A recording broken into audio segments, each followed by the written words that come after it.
Thanks everyone for coming again this morning. I'll get quickly into the introduction over to Shane McGuinness. Shane works in the Schools of Geography and the School of Architecture, Planning and Environmental Policy. He's one of the lead coordinators on WaterLANDS, a major EU project on nature restoration, which has at least in part contributed to the informing of the Irish MEPs when they were making their votes, because they were on to Shane in the days running up to that, getting advice as to the science, the practice, the policy, the implications arising from the expertise he's generated from that major EU project, which was funded in part because of that agenda that was emerging under the Green Deal. So a really important project. Leading on from that, he might tell you a bit about himself, but he's got into peatland finance, trying to finance restoration and working with civil society and the corporate sector to try and achieve that goal and achieve betterment for nature in Ireland, particularly from peatlands. So I might let Shane talk about it rather than me misinform you or mislead you, and I might say a few words at the end. So over to Shane. Okay, lovely. Thank you. Okay, do I need to, or sorry, Liz? That's fine. Is that just on now? Yeah. Okay, cool. All right. Great. Thanks, Alan, and thanks others for organizing. Some of this might be a little bit nebulous. Some of it is definitely challenging. Certainly was for me when I started to get into it. Scary words and big figures, and what you might deem questionable ethics as well. But let's try and go along with it, because we may have to. Stand out of the way of this. Everybody see me? Yeah.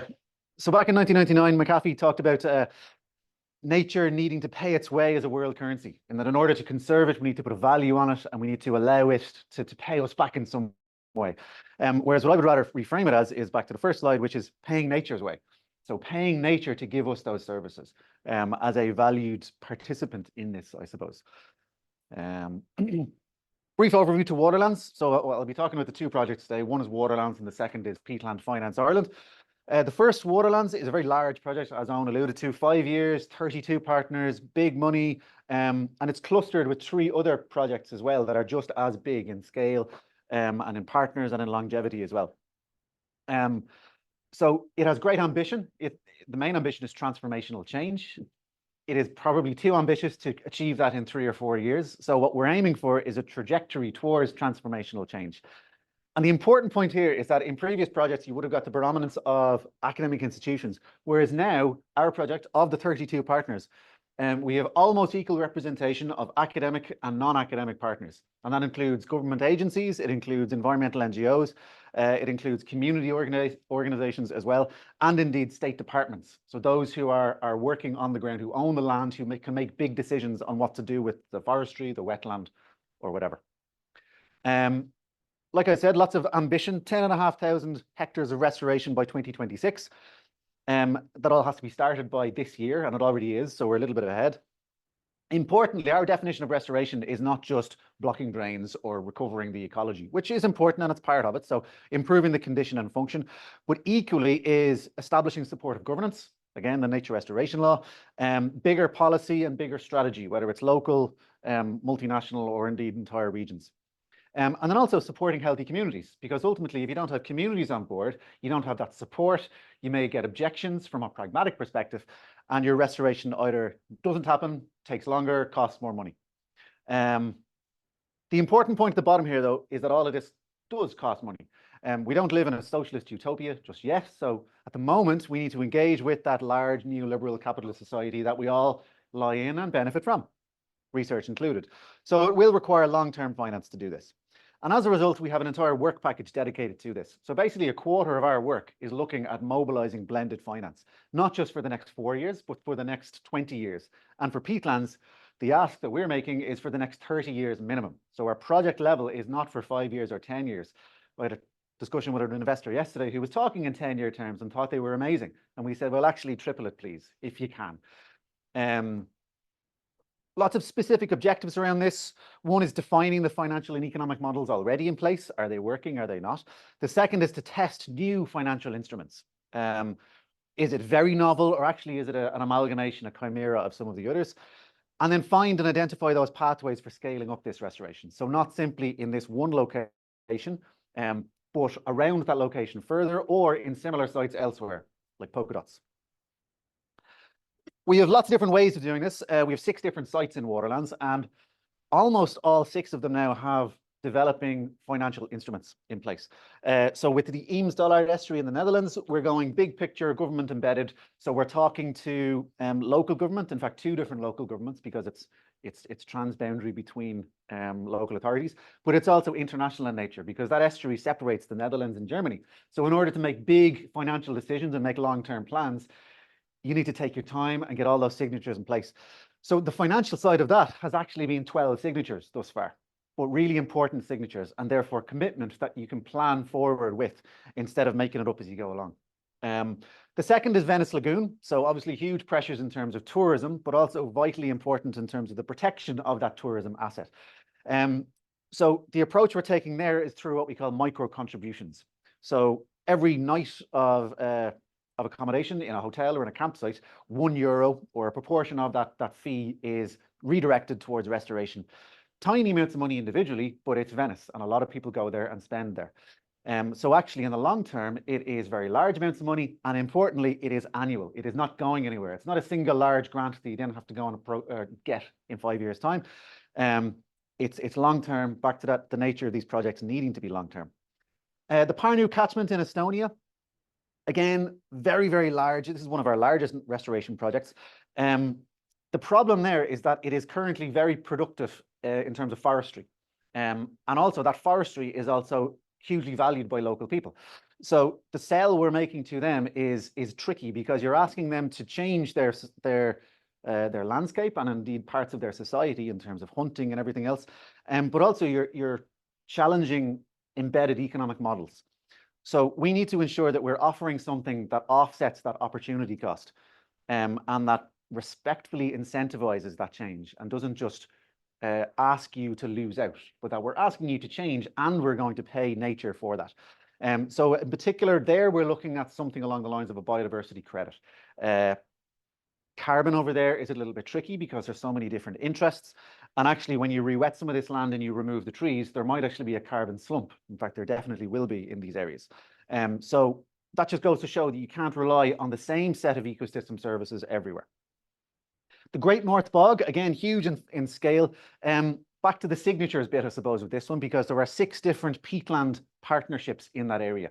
There's Yorkshire and North Pennines and others. And the big challenge there was to get commitment from all of those 6 to work together to make what we call an investable proposition that is much, much larger than they would be individually. And because of that, we can then make pitches to much larger funds.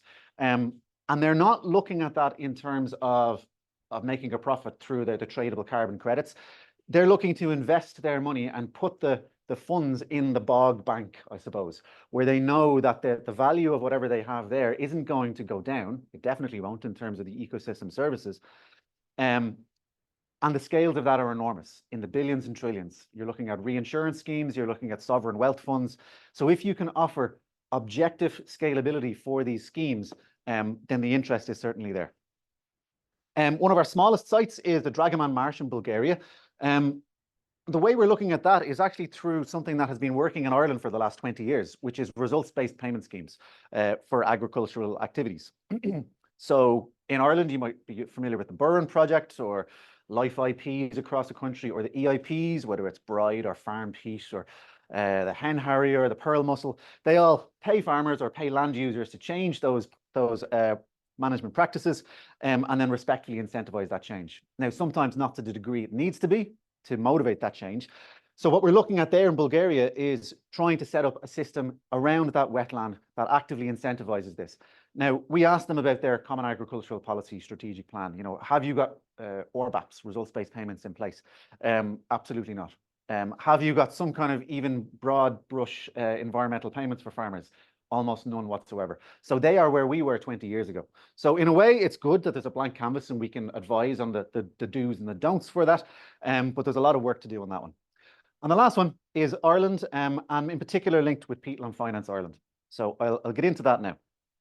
So Peatland Finance Ireland was an initiative, a very soft initiative about 4 years ago within COVID. I was bored and I set up a Zoom. Lots of people came, and then it grew from that. And now it is a formalized company as of 2 years ago, Peatland Finance Ireland, CLG. The main goal is to establish and ensure the management of a national and catchment scale financing system for peatland restoration. And you might think, well, very laudable, but who's on board? I mean, can you really achieve this? Well, we can, because we've got all of these names on board, whether it's through direct memoranda of understanding, so formal signatures. Some of them can't sign, like the European Investment Bank. Some of them can't formally give financial advice because, well, Department of Finance can't give us financial advice because they're the government, and that would be a little bit conflicted. But they can certainly give informal guidance, which is what they're doing. The NTMA, National Treasury Management Authority, really important in that. I was just emailing them this morning. But equally, the legitimacy brought by academia and the engagement with communities brought by, well, as many as we can get, really. But the representation isn't as strong as it needs to be for community. I acknowledge that. Peatlands, as hopefully most of you know, are very important. So 3% of the land of the planet, but 30% of the carbon storage. And in Ireland, we have got a lot of peatland. Depending on who you ask, it's either 700,000 hectares or 1.5 million hectares. It's either 10% of the country or 21% of the country. You know, basically Teagasc versus NPWS, or science versus not science. So there's a lot of interest there. There's trees sitting on that, there's cows standing on it, there's stuff growing in it. Some of it is degraded, some of it, very little of it, is actually in good condition. But nevertheless, because of that coverage, there's huge opportunity, and therefore there's scalability for the big Bs and Ts I mentioned earlier. The lay of the land in Ireland is complicated, as we all know. There's lots of different organizations, lots of different programs. Some of them are complementary, some of them are conflicting. A lot of them come through the Department of Agriculture and the NPWS, as you would imagine, but there are other smaller organizations that are doing similar things. There's also corporates that are now starting to enter. Based on those three words: financial, reputational, and transitional risk. And we can talk for hours about each one of those individually, but there is now interest. But what we need to ensure is that the gateway to that is carefully, I wouldn't say guarded, is well communicated, because that's a bit more open. And there are returns from this, but unfortunately at the moment, that dotted line is where most of the restoration in Ireland stops. It is unidirectional, it is direct grant or philanthropic or one-way money. There's no concern or consideration of the returns from this, whether it be the emissions reductions, which are absolute, we know that, whether it's the biodiversity uplift, which we know does happen, but how do we measure that and how do we value that? The communities, again, so ephemeral, but so important. Water, actually, we can measure, but there isn't currently a market for that. And it's similarly non-exclusive, just like the carbon, it goes up into the atmosphere. The water, it goes out there a bit. So therefore, for some of those, there are markets, whether nascent or actually fully functioning and established, like the emissions trading schemes in Europe, or the private voluntary carbon market.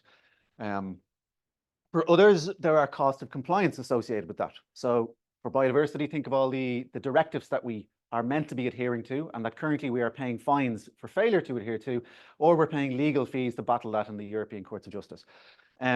Whereas if you take that same money, or part of it, and put it back into the peatland and do the job in the first place, then actually you're saving on a lot of that stuff. Now there's barriers for that, because they're sensible people too. They probably would have done that anyway.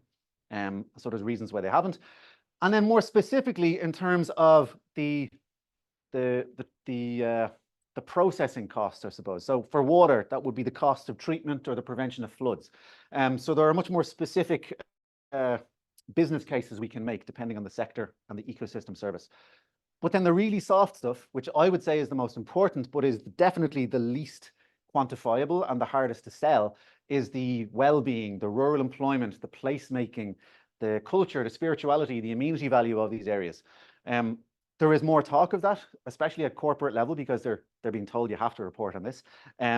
And of the ESG, environmental, social, and governance reporting obligations they have, they all struggle with that S bit in the middle, that social uplift. So as a result, there's an opportunity there. Next, there we go.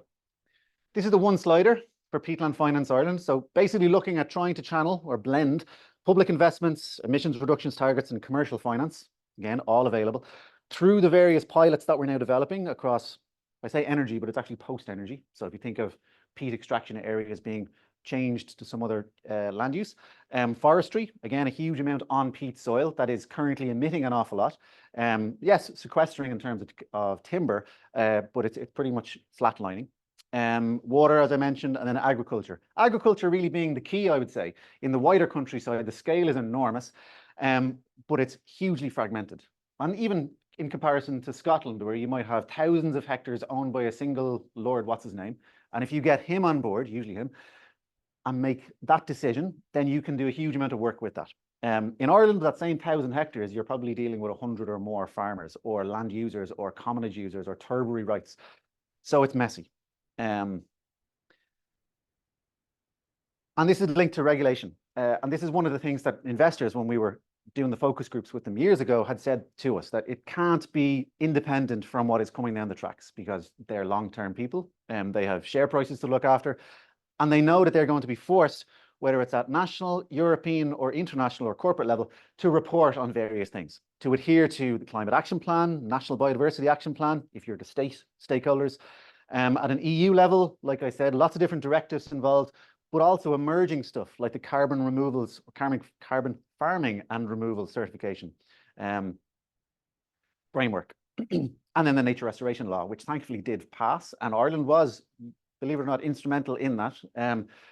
It was pretty touch and go at 8 a.m. on the morning of that vote. And as Owen said, I was getting emails that morning asking for further information. I was emailing MEPs to make sure that they weren't defecting, because there was an effort that morning to get them to defect. So we are lucky that it got through. It is watered down, pun intended, but it's at least in there. Also, corporate sustainability reporting. Again, as ephemeral as that sounds, actually, it's a huge stick. It can also be a carrot, with maybe a carrot flavored stick, in that they need to adhere to this stuff. At the moment, if they are just asked to report on your impact, most of them know that it will look terrible. So most of them are looking for ways to reframe their operation, and not just now, but in the future. There's only 50,000 companies in the EU that are obliged to report under CSRD. But if, as an example, you're sitting in your garage writing code that's sold to a company that then eventually packages that and sells that to Microsoft or Intel or whoever, you're part of that supply chain within a CSRD compliant company. Therefore, they're asking you to comply with this, meaning that even the smallest countries in Ireland, they're probably linked up with the big companies that have to report on this. So again, huge opportunity there if we can allow them to objectively measure that impact based on the investment that they have made. More broadly, most big companies, or indeed state entities, are being asked, are you aligned? Are you aligned with EU taxonomy regulations? And that's the supply chain stuff. So not just within Europe, but also internationally. So if you buy rubber from Malaysia, is that aligned with that? Very, very tricky, especially when you're asking a financial controller of a company or their auditor, who is trained as an accountant, to do this environmental stuff. And there are only so many weekend courses you can do in sustainability that allow you to do that reporting. So again, there's an opportunity there to provide that service and channel it to where it can make a real impact. And there's specific sectoral regulatory linkages as well. So as an example, CORSIA, the Carbon Offsetting and Reduction Scheme for International Aviation. Aviation, massively important in Ireland. The majority of the planes flying in the world now are rented through Ireland. And most people don't know that. And therefore, technically, they're tax resident here. Technically, their reporting goes through Ireland. And I have spoken to some of these large companies recently, and although they are on board with sustainable air fuel, SAF, or electric planes, but they know that that's a generation away probably. So in the short term, they're going to need to make an impact elsewhere. Now, I didn't use the word offsetting, because as soon as people hear that word offsetting, in the same way that if a farmer hears the word re-wet, it shifts the mentality and immediately puts up that barrier. So we need to think about the language you use as well. Like I said, it is essential to be able to objectively report this. And this is where the MRV that we're developing comes in. The monitoring, reporting, and verification of these actions. So we've now secured funding to develop what we call a Peatland standard for Ireland. We're looking for guidance from the IUCN UK Peatland programme, but it won't just be the UK's Peatland code, which is currently operational, for better or for worse. It does stuff on the ground. And we have public consultation for that in October. Now, looking at the names that we already have on board with this and those that are already advising us, actually, the really important voices that we're looking to get through this public consultation have already commented on this. We got an email on one this morning from the NTMA to say, this is good, this is bad, change this, what about that language? And another important point is that we're not simply offering carbon. Yes, it's part of the story, but we're also offering the water. We're also offering, eventually, when we develop a system for this, is biodiversity accreditation.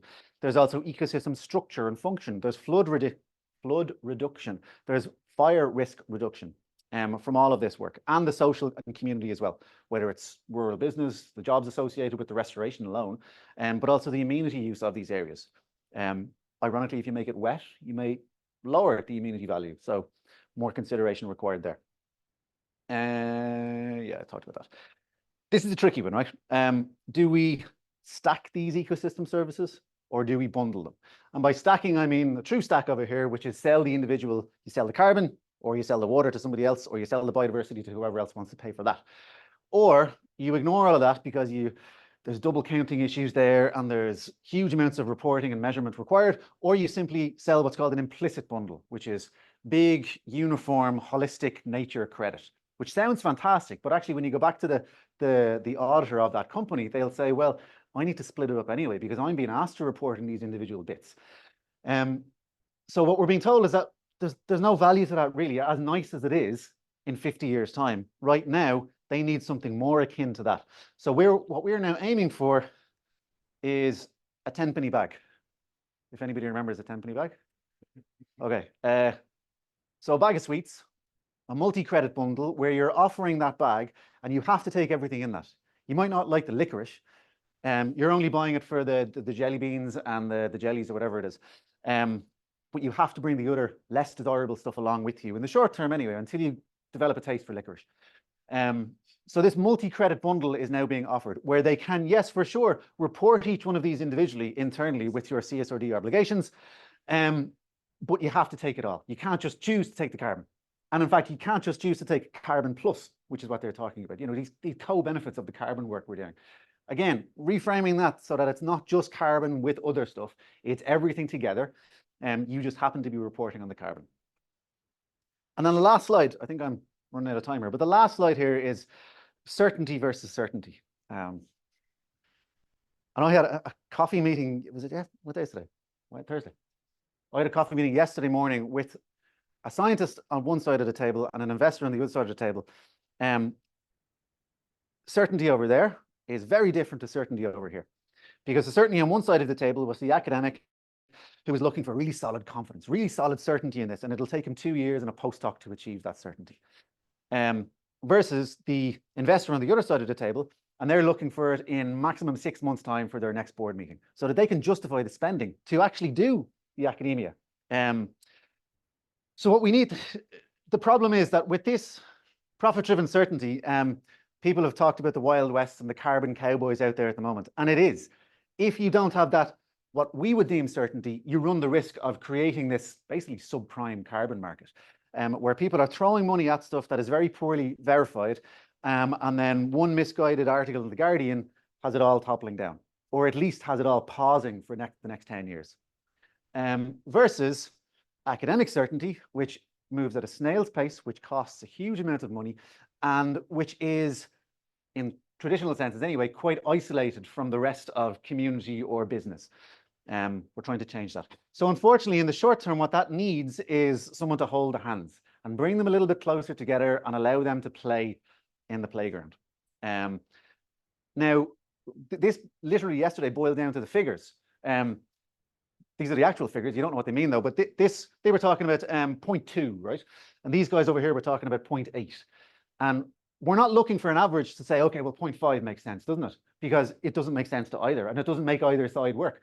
So what we need to figure out is how can we make both of those figures work at the same time, whether it's offsetting the risk that one of you perceives, whether it's needing more funding to achieve greater certainty, and then pragmatically looking at your timescales. So you're working on 2 years, you're working on 6 months. How can we reconcile that? Because if we don't, then you stay in your silos and nothing actually gets done.